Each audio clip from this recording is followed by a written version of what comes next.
Hi, everyone. My name is Allie Trong. I'm the content coordinator here at Supplier Wiki. And today we have joining us, like I mentioned before, mountain bike extraordinaire and deductions guru. I don't know if Eric would claim that title, but I will give it to him. We're going to be talking about deductions today. And if you've joined us before, you might think that today's content is going to be a little different. We're trying to give room for all of our suppliers who join us to ask questions. So we're going to run through pretty quickly the parameters of what we're talking about today. So what are deductions? And then we're going to open it up for Eric to answer some questions. So with that, if you're new and you're not sure exactly who SupplyPike is, we are a software company that helps CPGs maximize their cash flow.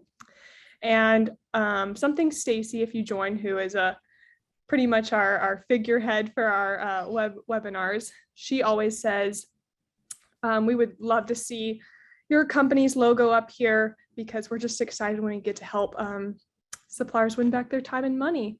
And Eric, you've been here, I don't know, more than 5 years maybe. So yeah. I don't know if you have anything you wanted to add here. Yeah, it's been really exciting at SupplyPike. I know probably a lot of you guys on the call have been aware of us for a while, but just getting to grow this company by helping suppliers, like really, it's not just something we say, it's really the culture here. It's exciting to us to get to work with now over a few hundred different suppliers, helping improve business and demystifying retail and really helping you grow your business. It's really rewarding. It definitely is. And with that, we'll go ahead and get into defining the parameters of what deductions are. So what is a deduction? What are we talking about today? Deductions happen when a retailer only pays for a portion of the supplier's invoice. So why would Walmart or Target be paying for only a portion of your invoice? They essentially are signaling to suppliers that a retailer has an issue with the invoice. And so then it is the supplier's responsibility to either accept that, yes, okay, we take responsibility, we were in the wrong here, or dispute because there was an issue or the retailer doesn't really have the full story of applying the deduction. The two overarching categories of deductions are claims deductions, which is going to be the majority of deductions that suppliers are seeing. So the retailer's claim is asserting that the supplier's invoice is incorrect, like I mentioned earlier, and then earned deductions. So these can be similar to an order allowance, and a supplier will give a retailer a discount. And this can be a good thing in some cases. Eric, do you have anything that you'd like to add here as well? Yeah, I think that's a good summary of sort of the two types. Typically, a claim like that is going to be unexpected, whereas those or earned deductions here, oftentimes you expect these, but how they come across, if they're coming across as a deduction, essentially means that you have an agreement in place to give that discount on an invoice. You just didn't include it on the invoice, so the retailer's taking it. If you're seeing both, if you gave them the discount on the invoice and you received a deduction for it, that's a problem. And yeah, we can definitely talk more about that today. Awesome. Thank you for that. And then what are we not talking about today? So AP deductions and AR, accounts payable and accounts receivable, are kind of in different buckets, and that's how we view them at SupplyPike. So today we're not talking about accounts receivable fines, and you might also call those OTIF compliance fines. Those file into that bucket, as well as SQEP compliance fines. But please stay tuned as we do more of these office hours. We're definitely doing one on SQEP, and we're definitely going to do an office hours on OTIF. So if you have questions for those, they're not for today, but save them for the coming weeks. So with that, I will open up the floodgates for questions, and let's see what we've got going on here. Before we start, Eric, could you maybe give us a rundown of some of the Walmart deductions, the main categories? I'm talking like shortages and et cetera. Yeah, absolutely. So, I figure we'll probably talk a lot about Walmart today, but other retailers are certainly on the table. And really across retailers, you're going to see the same general categories of common deductions. So, Allie, you mentioned one that's really common, and that's shortages. And typically, that's the example I give is you invoice the retailer for 10 cases, and the retailer says, I only received 5 cases. So they're only going to pay you for 5 cases, and the 5 they're not paying you for would be a deduction or withholding from that invoice payment. So that's by far one of the most common categories that we see with the suppliers we work with. Other common categories would be things like pricing discrepancies. So the price on the invoice does not match what the retailer expected. Allowances, which we alluded to at the beginning, or earned deductions. As I said, sometimes those are expected. Usually those are expected. That's essentially an agreement with the retailer in your contract with that retailer to give a discount in certain scenarios. And another common category that at least at Walmart we see lumped into that deduction, that accounts payable deduction bucket, kind of oddly enough, is returns. So goods were returned by the consumer or damaged out by the retailer for one reason or another. Those will actually come across as what we call accounts payable deductions as well, even though typically, unless it's like damaged out at the warehouse, typically the retailer can't match that up to a specific purchase order and therefore invoice. So those are kind of an odd duck, but kind of fall into that accounts payable bucket at Walmart at least. Gotcha. That was a very comprehensive overview. I appreciate that.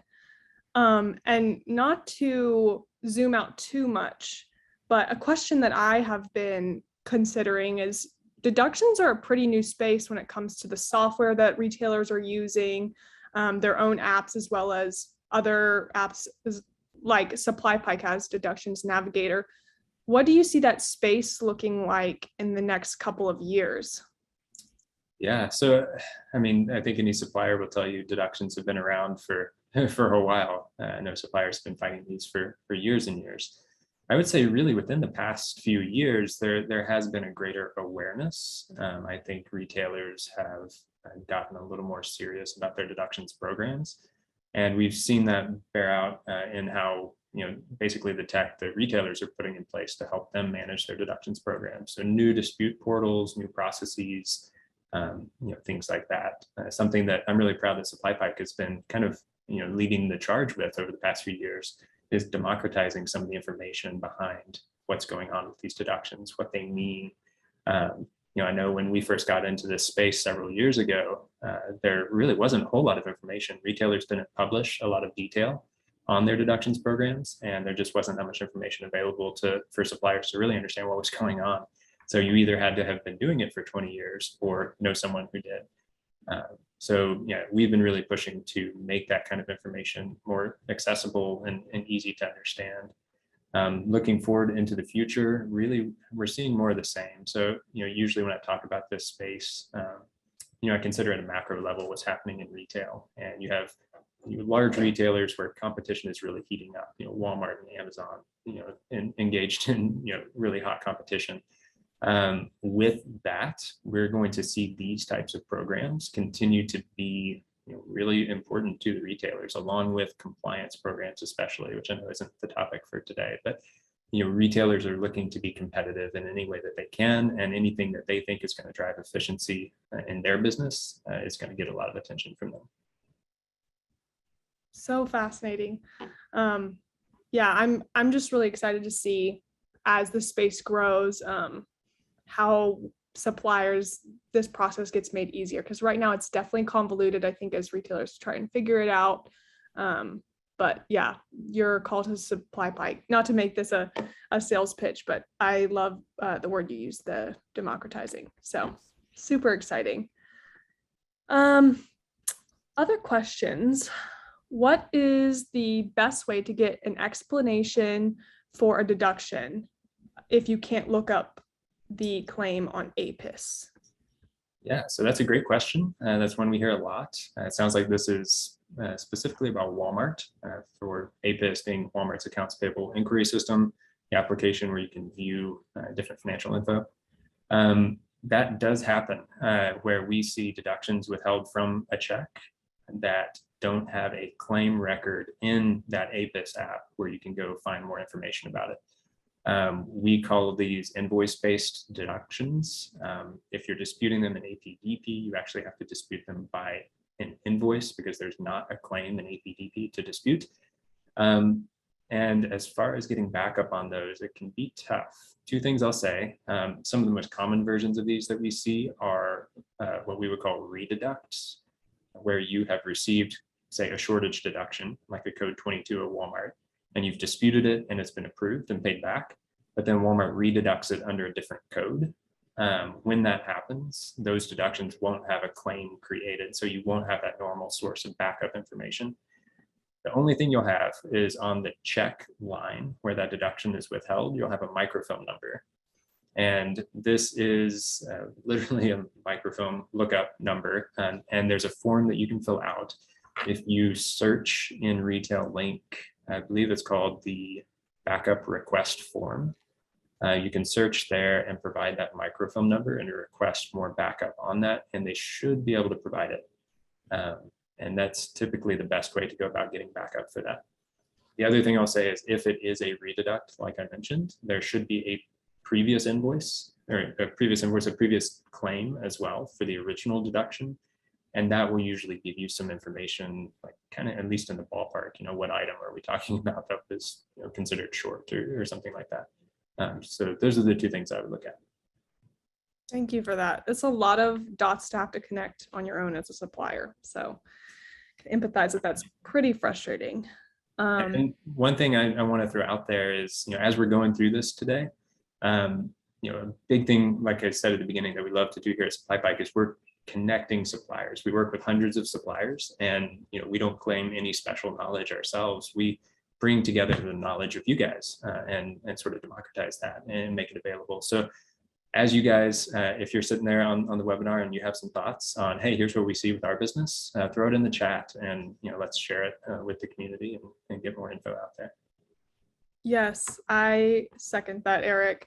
I think some of the richest insights we get is just learning from how our suppliers are doing things and helping them when it doesn't work or cheering them on when it does work. So yes, please put anything in the chat if you if something's worked for you or you have commentary. We'd love to hear your experience. Let's queue up another question. How could a supplier get backup information on a 94 claim? So I'm thinking code 94, would that be more helpful? Yep. So code 94 is for merchandise return or damaged, defective merchandise. So typically when you receive one of those, I think I was mentioning earlier, those aren't going to be tied to a specific order or invoice. Often a 94 will be for a customer returning an item to the store, for example. When that happens, Walmart is not doing a great job of saying, well, this specific item came from this specific order. They just don't have a way to match that up, understandably. And so it's hard to say, which order, which invoice that went with. For backup information, there should be a claim detail for just about every code 94 that you receive in APIS. So within APIS, if you search for that claim by the claim number, you should be able to pull down a little bit more detail there. Typically, that claim document will include things like an item number. Hopefully, although we do see some code 94s that don't have an item number, the item that was returned, as well as the cost, the unit cost of that item that was returned. So that's where I would start. If you're still not getting info on that, you could try providing a microphone number to hunt that down. But that's usually where we start looking for returns info. Awesome. How are you doing, Eric? You ready for more Good. questions? Yeah, and I actually see another question on that topic of codes in the 90s. Mm-hmm. So yeah, maybe we can roll straight into that while we're on the topic. Yeah, that's where I was headed. So for Walmart, what material to show the buyer to dispute code 90 deductions? There's usually no backup, and recalls are combined with returns. So it's hard to know if it's legit or not. Yeah, so codes in the 90s, there's several in here. Usually recalls or unsellable merchandise will come across as a code 92, whereas like code 94s, or what I was describing earlier on the previous question for damaged defectives, things like that. So recalls should be within that 92 bucket. And in our experience, typically when we are working with a supplier who has a bunch of code 92s, typically they're like, yep, we had a recall. They're pretty aware of it. And they're able to see that come across. In that scenario where you've had that recall, you should know as far, kind of the extent of that. And so pulling down those code 92s and what was, excuse me, what was deducted for those, you should hopefully can help match up. Here's what we received in these 92 deductions dollars wise, and here's what the extent of that recall should have been. There's usually no backup. How do we know if it's legit or not? So I'll speak kind of in generality since we're kind of addressing all of code 90s. But usually when you're trying to determine if a code in the 90s is legit or not, the first place to start is on your supplier agreement. So how returns and defective merchandise are handled is going to depend on what was negotiated within your supplier agreement governing that line of business. So that's where I would start. Typically we see suppliers either say, merchandise has to be returned to us, or no, merchandise does not have to be returned to us, and some other details around that. So when determining if you should have gotten a deduction for this or not, I look at a few things. If your agreement specifies that merchandise has to be returned to you, did you actually receive that merchandise back? If you didn't, you could dispute that charge and say, hey, I'm supposed to get this back. I shouldn't have gotten a deduction without getting product back. Another common area that we see some success in disputing these is around the actual cost of the deduction. So comparing the unit cost of what was returned and therefore deducted. So they deducted $5.50 for this item to what that actual unit cost for that item is. So that if, for example, that actual item only cost $4.50 and they deducted $5.50, you have potentially a window to go after the difference there. So we've seen some suppliers having some success with that as well. Another thing that I would just recommend as you're researching those returns deductions in decision support in Retail Link for Walmart, there is a report where you can pull down returns information, everything from store level returns, what's sitting at the return center, what the return center has shipped back to you. In terms of quantities, DSS isn't going to provide you actual dollars for returns. That's where you have to go into APIS to get that kind of financial information, but can give you an idea of the types of returns that have been initiated. So a few places to go dig around for some information on those returns.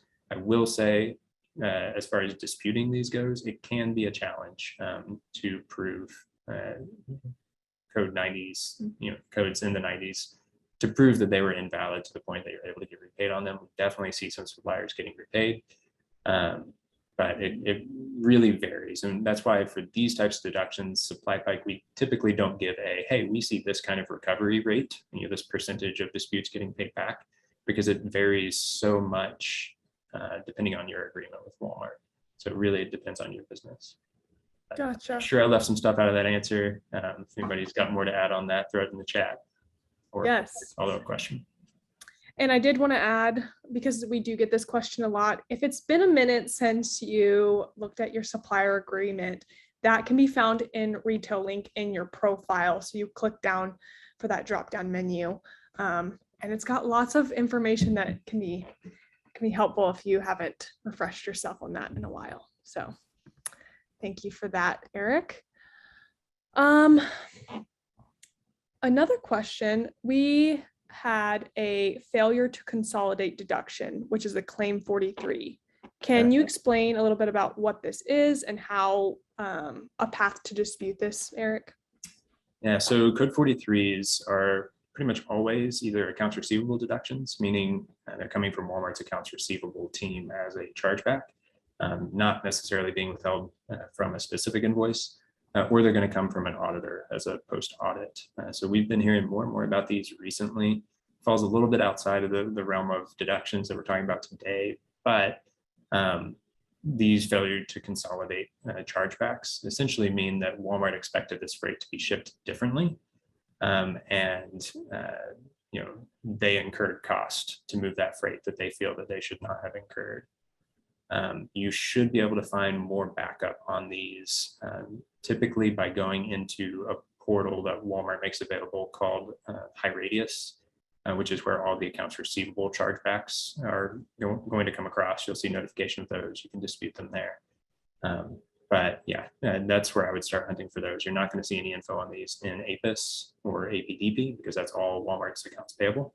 I'd start in the AR portal, which is called High Radius for Walmart, and dig around there. But it's a Walmart expected shipping one way, and it was shipped differently. Typically, it should have been shipped prepaid to a consolidator, and they're saying that that did not occur. Gotcha. And you did mention, Eric, that this is more of an accounts receivable chargeback. So maybe could we talk about how we can distinguish an AP and an AR deduction or chargeback within the software? Because to me, if I was just looking at it, that's a code 43. So it looks like a deduction. Yeah, great question. So you will see some chargebacks or deductions being withheld from your checks with a code like 43. But that doesn't necessarily mean they're AP deductions related to one of your invoices. They could also be AR chargebacks. So something I recommend all suppliers do is go ahead and, if you don't already, get access to that account or to that High Radius portal, the accounts receivable portal for Walmart. It's, every supplier should have access. It's free. It's part of doing business with Walmart. And that's where you'll see all of these AR chargebacks come across, any of these codes. The way AR chargebacks work is typically they will show up in that portal first, about 30 days before they're withheld from a check. So when you see it taken from a check, that means it's existed for a little while and then it got taken from a check.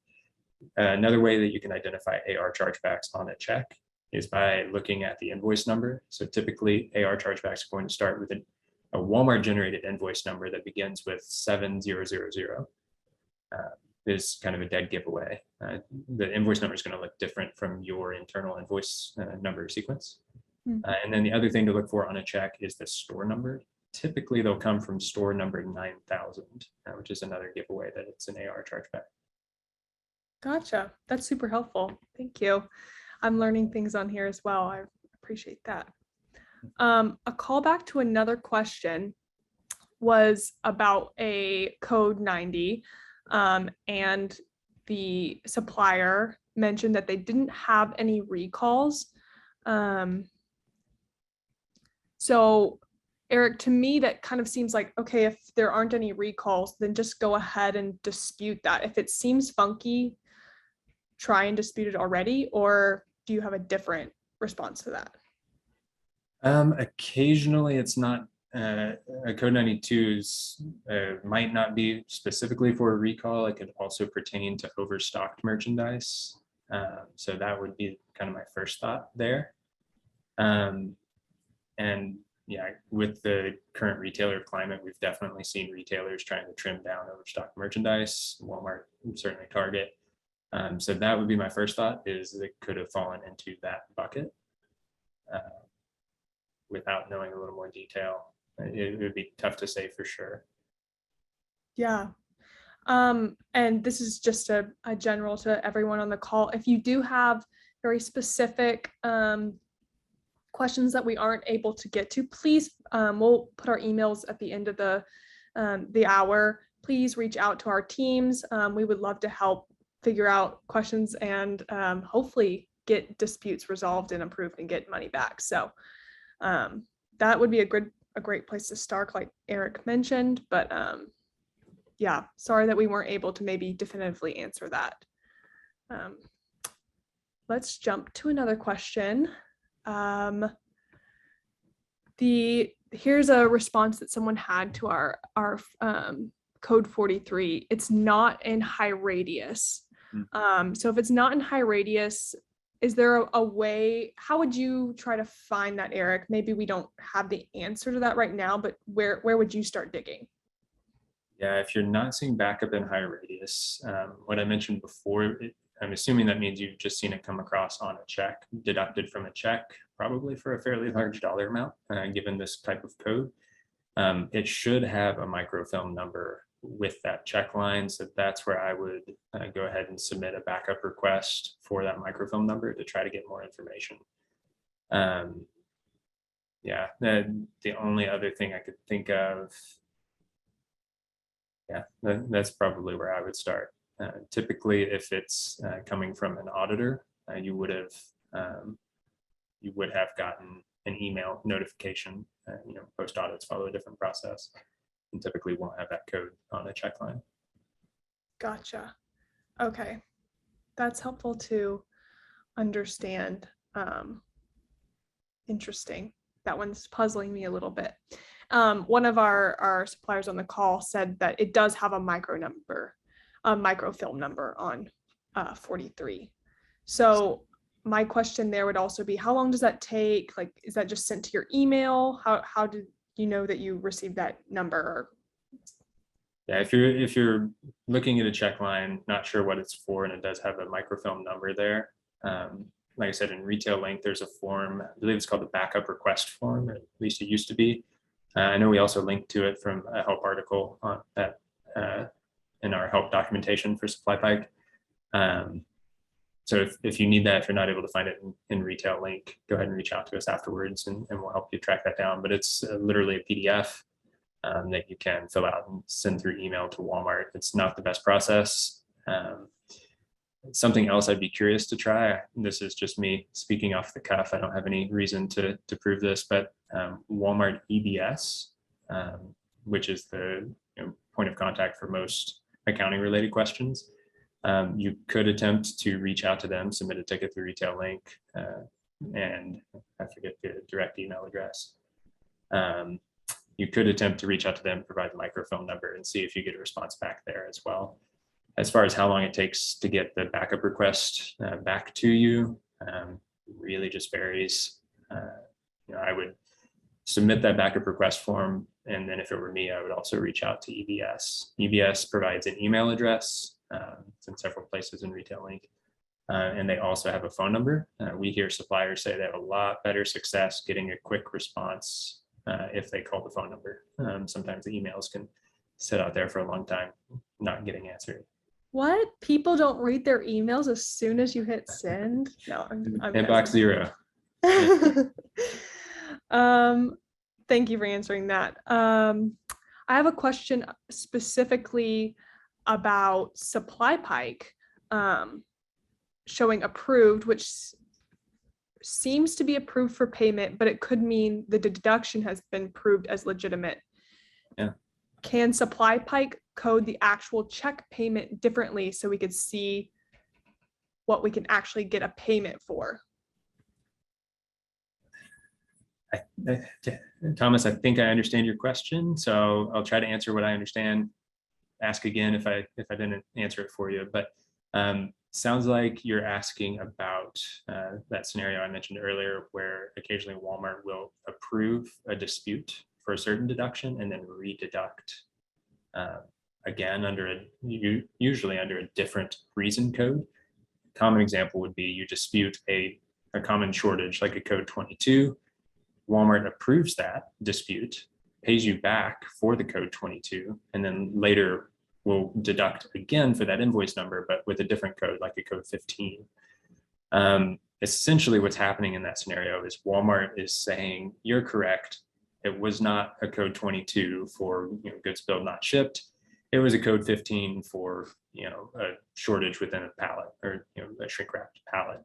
And so they'll rededuct some, like partial amount or the full amount under that other code. The way you're asking specifically about SupplyPike software, the way we display that is the original code 22 deduction that was disputed and approved. We'll show that as approved, and we'll show the new deduction, the code 15, as having come in. And if you haven't disputed it yet, it'll show as not disputed. Within the code 22, we'll show the check it was paid back on and show that it was paid. So that's kind of how we handle those today. We have had some questions similar to yours on just saying, hey, can I have some better visibility into the fact that this code 15 is a rededuct of this, code 22. So that's something that I know the team is looking into, improving that experience to just draw a better line between those two. But that's essentially how they're displayed in SupplyPike software today. We treat them as separate deductions in the app because they're technically separate deductions. You can jump back and forth between them by seeing other deductions related to that invoice. But yeah, I agree. I think it would be cool for us to be able to draw that line a little more directly to see that that specific one was a rededuct. Yeah. Thank you for that, Eric. I know you work super hard on making our products user-friendly and the best quality that we can produce. So I know that our team is hard at work at making it better every day, just incrementally. Yeah, and feedback like that is, as you guys use the software, for those of you on the call who are SupplyPike customers, we love to hear that kind of feedback, especially when we're hearing something from multiple suppliers. That's really valuable for us. And like Allie said, that team, working on the Walmart product and they're pushing code just about every day, making small and large improvements to the product. Yeah, I love it. We did have a question in the chat. Is there an internal receiving Walmart report that can help us dispute a shortage claim? So I think what we're asking here is maybe an app that would produce this kind of report in Retail Link. Yeah, it's a great question. So disputing shortage deductions, the gold standard when you're disputing a shortage is always, if you have a shipping document, the right type of document, depending on how it was shipped, collect or prepaid, you'll either need a bill of lading or proof of delivery. Having that document showing that you, in fact, did not short ship and you should be repaid. That's the gold standard. However, we know how freight carriers and 3PLs and all that work. Sometimes it's hard to hunt down that document. So Lee, your question, is there anywhere I can go to just view what Walmart says that they received? Yes. So for the SupplyPike customers out there, we pull in this data into the application automatically.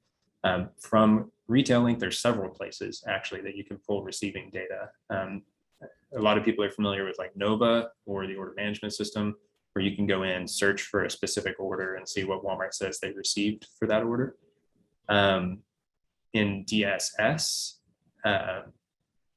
that is an easier place to get kind of a list of multiple orders, and you can go down to the line item level and see received quantities for orders and items within an order. So you can pull data from there.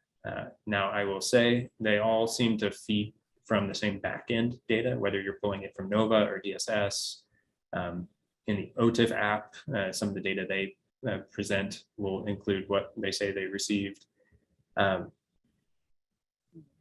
caution I always give suppliers is that data is not always accurate. And I think I just saw a comment come through in that, to that effect. So the receiving data is not the gold standard for truth. At SupplyPike, like I said, we work with hundreds of suppliers, so we've gotten to see a lot of types of data related to this specific issue. What we typically see is, there are scenarios where the receiving data will show that something was received in full, but you've still received a deduction for a shortage. So it's very clearly contradicting itself. That should be a layup deduction to dispute. Most typically, those types of deductions will be auto-approved if you dispute it through Walmart's APTP portal, because again, on the back end, Walmart system knows that goods were received in full and they owe you that money. So what I typically tell suppliers is receiving data is great. When the data helps you, like in that scenario I just described, that's even better, use it. it's not necessarily a replacement for a shipping document. If it goes through a manual review, oftentimes they're still going to ask you for the shipping document. But the other thing, the flip side of that coin is if that data shows a shortage for an item on an order that you were deducted for, that doesn't necessarily mean there was a shortage. Again, we work with hundreds of suppliers. Every single day, there are loads of deductions that Walmart claimed a shortage. The data from DSS shows a shortage in the receiving, but the supplier has a shipping document to prove that it was not short, and that gets paid back. So within SupplyPike, our algorithms for determining what's likely to be paid back or not, we take all of that into consideration. And again, when the data helps you, that's great. That's a really good signal. When the data do not help you, that is not necessarily the end, because we see those paid back all the time too. I hope that answered your question. That's pretty long-winded, but yeah, several places to get the data. That's super interesting.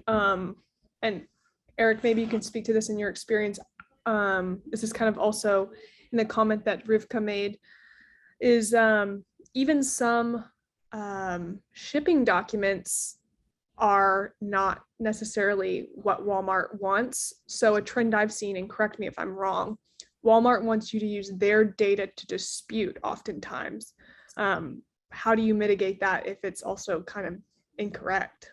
Yeah, it's a little bit backwards. So that scenario where Walmart wants their data to be used in a dispute typically is within the OTIF world.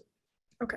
So in OTIF, you could have received an OTIF penalty for an order, and you have shipping documents to show that it was shipped in full, and maybe there was a shortage deduction on the AP side that you've disputed and has been paid back, where Walmart on the AP side says, yes, you were in full. If you try to use those shipping documents to dispute the OTIF fine, sometimes Walmart will say, sorry, we don't accept shipping documents. We need to see the data. On the AP deduction side, it's kind of the inverse a lot of the time. And to Rivka's point, Walmart typically is going to say, hey, we have to have the shipping documents. Just showing us the numbers isn't going to prove anything. Again, on the Walmart side, we still show the data we've provided as a PDF that you can include with your dispute if you'd like. But we see mixed success with that, where the data alone oftentimes is not going to be enough to put you over the edge and get that dispute approved. Kind of a tangent, but on this topic of proof documentation for shortages, it's really common for a supplier to come to us and say, hey, we've got this shortage. I don't have a shipping document. My carrier won't get one for me, but I know that it's invalid and the data back me up and show that it should be invalid. What do I do? And in those scenarios, I always encourage suppliers to dispute it anyways, even if you don't have a POD. For one, with Walmart at least, they have automation on their side that a new dispute runs through that automation first to see basically if the retailer knows that you're owed money for that invoice. And if you are, it automatically gets approved. It never even goes to a human being. It doesn't matter what's attached to it. So, you always have a decent opportunity for that to happen. But two, if you have the data to back up your dispute, it's worth trying. There's no penalty for having a dispute denied. It's better than just taking it on the chin and moving on. Got it. I'm just learning so much today. I love it. I think Rivka also added something to the point of if there's two versions of a POD, our carrier has no shortage, but the Walmart copy does. How do you mitigate that difference? And what might be causing it? That's interesting. The most common scenario I'll say where I see this is typically the carrier is providing something like a drop trailer stamp as proof of delivery. Not sure if that's what's going on in this specific scenario or not, but essentially the carrier drops off the trailer. It's not unloaded at the time that they drop it off. And so the proof of delivery that the carrier gets is proof that, hey, you dropped off something for this order. Whereas once that trailer is unloaded by the DC, they'll have the DC report with, overshort and damaged. So, that's a really common scenario where you don't have, the actual counts on the carrier POD you do on the warehouse. Looked like a follow-up statement where you said no, referring to warehouse stamp on the BOL. Interesting. That's a weird one. So what I would do anytime that you have one proof from your carrier, if it sounds like you're shipping prepaid, and the DC is providing proof that it was short and Walmart's refusing to pay back that shortage, those types of deductions should always get taken back to your carrier. Because essentially, if your documentation, the bill of lading and pickup, is the carrier saying, yep, we picked all of this up, and here's what we were saying we delivered, and the retailer is saying, nope, it was short. The carrier has taken over responsibility for those goods for prepaid shipments when they pick it up from your dock. So if there's a shortage claimed that the retailer won't pay back, you have to dispute that with your carrier. Gotcha. It's helpful to understand. Sorry that that's happening. That sounds very tricky. Yeah, it's a strange one that there's a different version provided by the DC. That's weird. Yes. To me, that even also seems like different information systems at Walmart or within the carrier aren't speaking to each other to have two versions of truth. So that's something else I'll say. And we've seen this more and more over the past 6 months to a year, especially kind of since the rollout, and we're talking Walmart specifically here, since the rollout of Walmart's new dispute portal. We've seen a lot of disputes initially be denied with denial reasons that just don't make a ton of sense. And we've been encouraging suppliers to push back on those. So when a dispute is denied, you can challenge it again. Challenge those again, and we see a lot of those go through on the second push. So if you are seeing some denials, especially for reasons that make no sense at all, definitely try them again. And what makes those second tries a little bit more successful? Is it bringing data that's like, look, there are two PODs and they don't match, or what would be helpful there? Sometimes it's a little difficult to explain. Sometimes it's just the second attempt, gets a different result, which is a little bit maddening. But sometimes when you push back, what some suppliers will do is provide a little bit more detail in the comment. What we've typically heard is on the first dispute submission attempt, if it's being reviewed by a human, oftentimes they don't look at your reason that you put for why you're disputing it. Whereas if you challenge something, they're looking for any new attachments and any comments that you've added. So add a comment, with a little more color, a little more detail, and say, no, here's what these documents are showing. Take another look and try that avenue. Gotcha. It's helpful. Let's see. I had something I wanted to point out. Speaking of maddening things that happens, Mindy put in the question that she is a collect shipper and that they're supposed to have 2 years to dispute, but have been denied because they're claiming a 1-year limit on carrier claims. And I'm assuming this is for Walmart. Have you seen anything about that? Have any context there? We have. So within, and it's more than likely written into your supplier agreement for this vendor number that's collect, where Walmart expects collect claims. They typically say to be filed within 9 months to 12 months of the claim date. The reason Walmart gives for that is because that's how long they have to take it back to the carrier, since it's their carrier relationship, and basically Walmart would try to pass those on to their carriers. So that's something that's been in place for a long time. We didn't see it enforced all that frequently, but we have been seeing it some more recently, where if it's a shortage for a collect shipper over 12 months, they might push back and say, no, you have to file this within 12 months. That's different from virtually every other type of deduction, or any type of deduction if you're a prepaid supplier where you have 2 years. But I would double check your contract. More than likely it's written in there in the section talking about your collect agreement with Walmart. That's a tough one. We have still seen a lot of collect suppliers getting disputes approved, even if they are past that date, but we have definitely seen Walmart take a firmer stance on that time frame for some collect shipments. And you might not have an answer to this. I'm just curious. Is there a reason why Walmart starts pushing one initiative versus another, like the carrier claims? This is one where I can't claim to be inside their head and know exactly what the thought process is. My hunch would be a lot of the ones that are getting paid back are ones where Walmart knows that it was, a mistake, and there's, dollars available that need, are supposed to be paid on that invoice, and so those will get paid. Ones where Walmart would want to take it back and dispute it with the carrier themselves, or probably ones where they're going to push back and say, no, we can't go after the carrier, so we're not going to pay it back. Just a hunch. Somebody correct me if I'm wrong, or if you have other info there.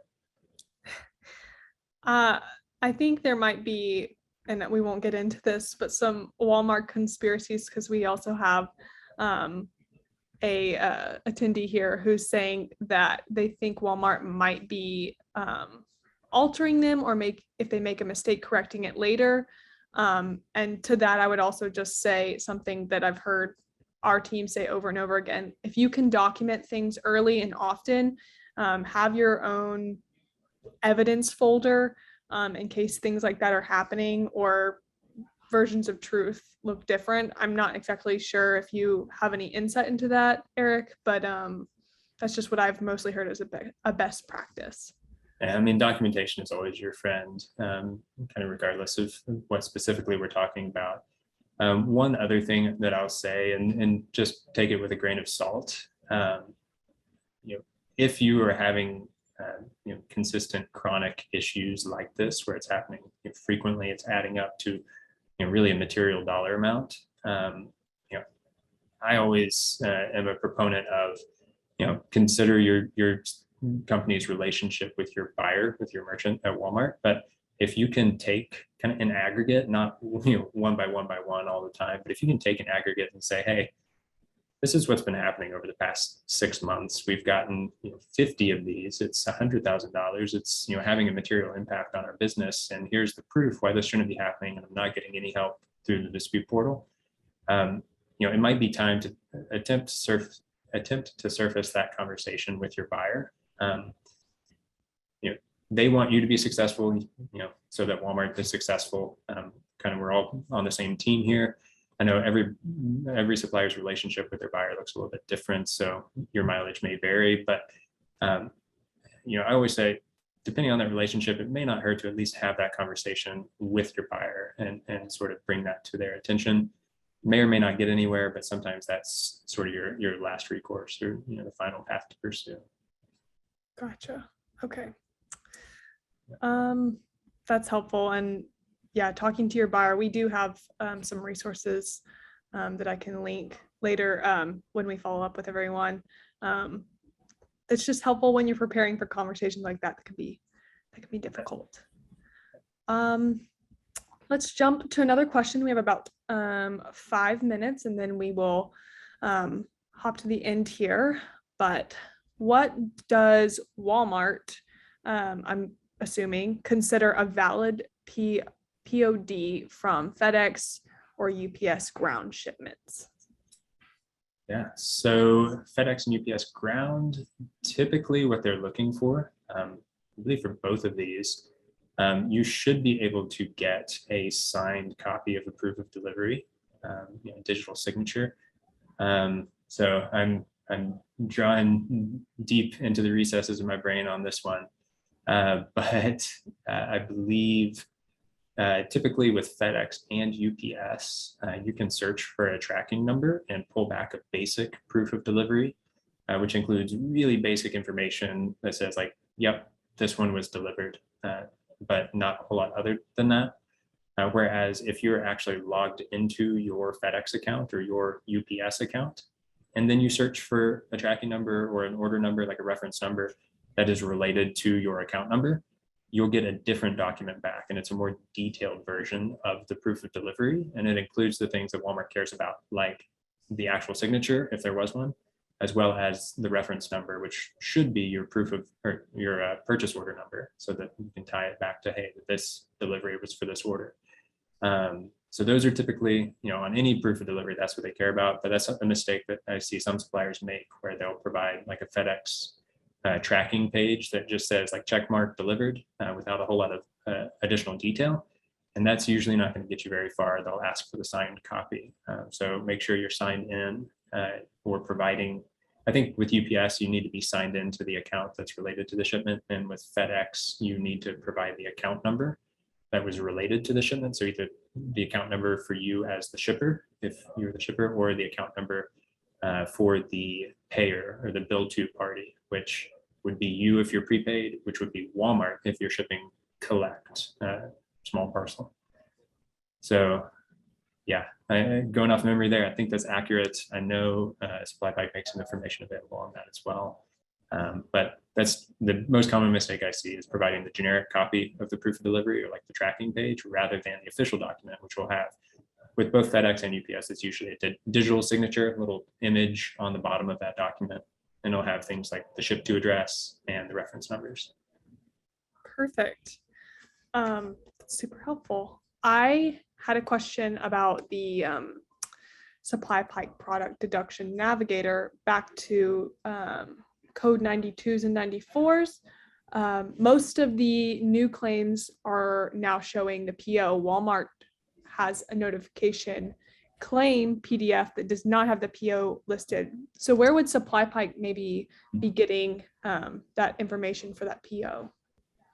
So within Deductions Navigator, we pull that information from potentially a few different places. Typically, and we see this happen sometimes, where the notification of claim document, Eddie, that you're referencing does not have a purchase order number on it, but the claim record in APIS, like in Walmart's retailing app, does have a PO. So we're pulling it from there. So that's, I would imagine, what's going on in that scenario. What we typically see, though, is those PO numbers oftentimes aren't related to an actual like order that you fulfilled in the past. It's more of a Walmart generated account number related to that return. So we have seen a lot of suppliers where the PO number associated with a return like that, and they're kind of looking through their records, like we never shipped, anything for an order with this number. So that would be why. But yeah, we should be pulling that number from APIS, even if it's not on the claim document. Gotcha. That's helpful. That's what I love about SupplyPike, is it pulls a lot of the information from different apps in Walmart versus being able to see them all having, like, I don't know, 6 or so tabs open. So that's just my commentary. And I wanted to address this Walmart Sam's question, and it's totally okay if Eric, you're not familiar with Sam's. We can always follow up on this one, but I did want to just share it with our attendees here. Walmart Sam's is collect shipment for the supplier. They are experiencing Walmart Sam's Club diverting the loads to Sam's ambient X dock and making several deliveries to the DC, ending up a shortage. Is anybody else having this problem here on the call? And Eric, if you have any advice here. Yeah, I would bet everybody else is having that problem. Unfortunately, cross docks are kind of a black hole for a lot of these types of shortages. Really, really common, Alice. So I guess if it makes you feel any better, I'd say you're not alone. And this is where, I would really go back to some of the best practices that we recommend. And a lot of it was, pulled directly from what Walmart even recommends, just in how you load and ship goods through cross-dock facilities. I will say it's not going to solve all your problems, unfortunately. Even if you're doing everything right, this still happens. But we always encourage suppliers, do everything you can to set yourself up for success. Make it as hard as possible for the retailer to receive goods incorrectly. So things like really clear labeling on your pallets. If you're doing multiple POs on a pallet, having those slip sheets, making sure cases are unique and identifiable for the items within. All those types of things are only going to help. They may not totally solve the problem though. But yeah, cross docks have been a big source of pain, I'm sure. I'm sure that's going to be something shared by a lot of suppliers, unfortunately. Yes, but we are, our team here at SupplyPike is always willing to help. So with that, I'm going to take us to the end here. Thank you all for tuning in. We really appreciate all your questions. Not only does that help us make our products better, but we also learn from that. And we love facilitating learning here in the supplier community. Like I said, my name is Allie Trong, and this is Eric Smith. If you have any questions for us further, we would love to talk. These are our real emails, or you can find us at SupplyPike.com. We did talk a little bit about this product, so I'm going to hand it over to Eric here, as people might be logging off to talk through Deductions Navigator, just really quick. Yeah, we touched on it briefly throughout the call. I saw questions from several current SupplyPike customers. So hey to you guys, great to talk. But Deductions Navigator is a software solution that SupplyPike has built specifically for helping suppliers manage a lot of the questions and problems that we talked about today. Sort of the 10-second version is we ingest data from a whole bunch of different sources, from retailers, from carriers. We stitch all of that together to give you a really clear picture of how deductions are affecting your business. And then we provide automation that will actually help you submit disputes in just a single click, or even totally automatically based on logic that you can control. So some really cool stuff going on with Deductions Navigator that really takes a ton of the burden off of managing how deductions are affecting your business. Awesome. Thank you so much, Eric. And for everyone here on the call, have a great rest of your Tuesday, and we hope to see you guys again. Take care.